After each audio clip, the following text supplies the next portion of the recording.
Es gribu jums pastāstīt par vienu ļoti spēcīgu reizi, kad Dievs man pieskārās. Es gāju Ģertrūdes baznīcā rudens alfā, un tas bija decembris, Ziemassvētku laiks. Tā kā man aiz muguras jau bija nedēļas nogale par Svēto garu, es jau tur biju piedzīvojusi pieskārienu, bet šis stāsts nav šoreiz par to.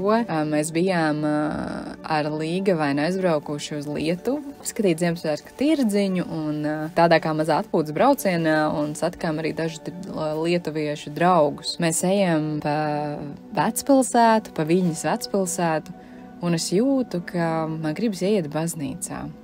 Bet es tā kā nokautrējos. Es domāju, es nevaru atsaukties šim aicinājumam, ko par man padomās. Tad mēs pējām garām vēl vienai baznīcai un vēl vienai. Viļņā tiešām ir ļoti daudz baznīcas, un tad es tā kā apstājos pie vienas baznīcas, un laikam viens no maniem lietuviešu draugiem pamanīja, ka es ļoti skatos uz šo vienu ēku. Tā bija ļoti spilgts gotiskās arhitektūras parauga demonstrējums un tāda sarkana ķieģeļa ēka. Un tiešām mani draugi pamanīja, ka es nevaru beigt skatīties uz to baznīcu, un viņi man paši pajautāja: Ieva, vai tu gribi ieiet iekšā tajā baznīcā? Tādā kā ekskursijā. Un es saku, jā, ejam iekšā, ejam ekskursijā. Un mēs ieejam, es izvelku telefonu, un tur skan klasiski tāda baznīcas mūzika, un daudz cilvēku, un es filmēju tur tā, un es eju, un tiešām iespaidīgi tā ēka, un es apstājos pie vienas telpas, un tur tā kā rakstīts, ka aizliegts iet iekšā ar telefoniem, ka tikai uz lūkšanām tu vari iet tajā telpā, un es tur rokā telefonu, un es filmēju. Un es domāju, es nedrīkstu, ka es nevaru iet iekšā tajā telpā, jo tur neviens nebija, tur bija arī tumšs, nebija laikam gaisma ieslēgta, bet es varēju redzēt tālumā, ka tur ir altārs, un man tā kā bija kaut kāda ziņkāra redzēt, kāds izskatās tas altārs, un tā, bet es neuzdrošinājos pavērt tās stikla durvis. Un pie manis pienāk mans lietuviešu draugs, un viņš saka, Ieva, vai tu gribi iet tur iekšā? Un es kā saku,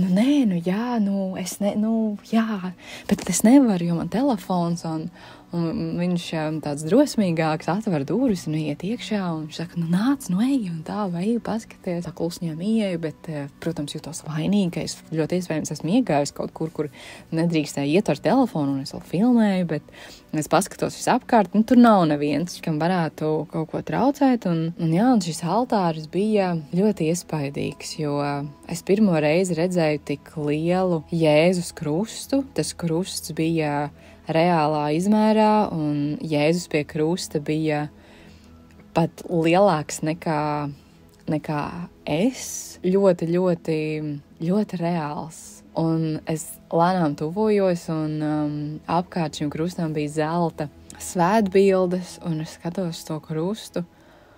Un laikam no tā, cik ļoti Jēzus bija reāls, es sajūtu tās attēlotās sāpes, un es sāku pie sevis teikt, paldies, Jēzu, paldies, ka tu man izglābi, paldies par tavu upuri, un es sāku pateikties Jēzum ar vārdiem, kurus es biju pārsteigti, ka man nāca šādas domas no manis, un es to neteicu skaļi, es to teicu pie sevis, un es tiešām jūtu, kā man sirds atverās tādā neizskaidrojamā pazemībā un neizskaidrojamā pateicībā un par šo nepelnīto dāvanu, kas man ir uzdāvināta, un es skatījos uz Jēzu un es teicu, paldies tev, kungs, mans kungs un mans Dievs, un es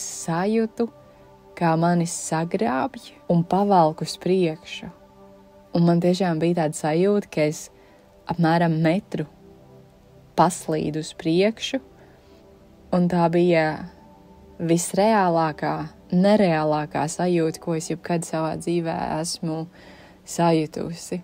Tas, protams, bija neredzams. Es jūtu, kā viņš mani sagrābj un kā viņš mani pievelk savu klāt. Tad, kad tas notika, es nebiju viena, man apkārt bija cilvēki. Un es, protams, neko neteicu. jo man likās, tas ir izklausīsies jocīgi. Kaut ko tādu dalīties, jo īpaši, ja cilvēki nav ticīgi man apkārtējā brīdī, tiešām jutos garā aizgrābta. Viņš ir satvērs cieši manu dvēseli, un šī ļoti spēcīgā sajūta mani īstenībā pavada dienā. Protams, ir brīži, kad es to jūtu stiprāk, un ir brīži, kad es to jūtu mazāk, bet pateicība Dievam, ka viņš ir vēlējies mani pievilkt savu tuvāk klāt. Paldies, Jēzu, ka tu mani izglābi. Paldies, kungs, ka tu satvēri mani savās rokās un pavelc mani tuvāk tev arī šodien. Paldies par tavu upuri. Paldies par tavu nepelnīto dāvanu, ko tu man esi pasniedzis. Par dzīvi pazīstot tevi. Un paldies arī par dzīvi, kad nepazinu tevi, jo bez rūgta es nezinātu, kas ir salds. Es lūdzu tevi, kungs, par drosmi, lai man tā būtu, lai es varētu atsaukties taviem aicinājumiem un pamudinājumiem ikdienā. Lūdzu, lai neapbiedinātu tavu svēto garu, bet lai es varu drosmīgi liecināt un atsaukties, tā kā tu šodien mani aicinās.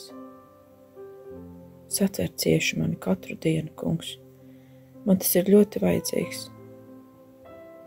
Tēti, velc mani sev tuvāk klāt.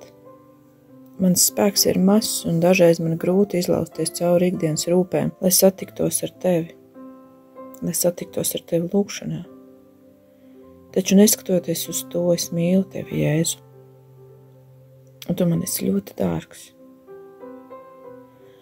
Un lūdzu svētī, kungs, manus mīļos un cilvēkus, kurus es sastapšu šodien, lai manas sirds var būt kā samarietim, kas iežēlojas un kas nepaiet garām.